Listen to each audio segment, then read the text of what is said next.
You've heard the horror stories about how the Muslims are going to take over Europe because of their population growth. Not true. There's been a huge change in the last 2 or 3 years in a big reduction in the Muslim birth and fertility rate. For the last 20 years, from 1990 until 2010, the Muslim population grew at an annual average of 2.4%.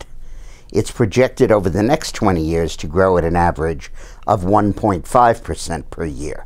At the same time, the global population is going to grow at about 1.2%. So there'll be slightly more Muslims in ratio, but nothing like what it once appeared there would be. Right now, there are 44 million Muslims who live in Europe, and the total population of Europe is 500 million people. The population of Europe will probably drop by 2030 to about 450 million people, and the Muslim population in Europe will rise to about 55 million. But you're still talking about a relatively small minority. You're talking about only 13 or 14% of the population of Europe being Muslim. In the United States, the statistics are even more significant.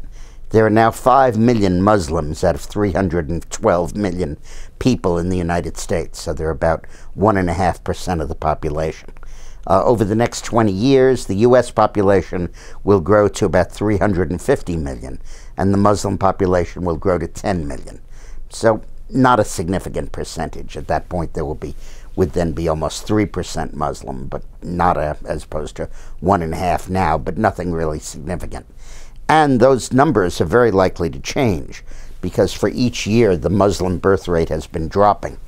The idea that the Islamists would have huge population growth while the rest of the world stagnated and dropped made good headlines about 8 or 10 years ago.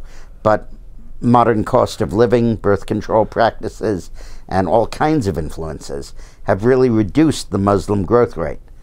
Now, of course, you then need also to bear in mind something we've talked about already, which is the declining power of their oil production because of the rapid increase in American and Canadian oil production.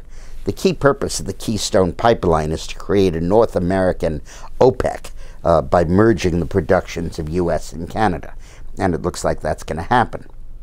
So the fears of an Islamic takeover, the Crusades in reverse, that they'll now take over Europe and finish the Moorish invasion and the Ottoman invasion, that is all such nonsense.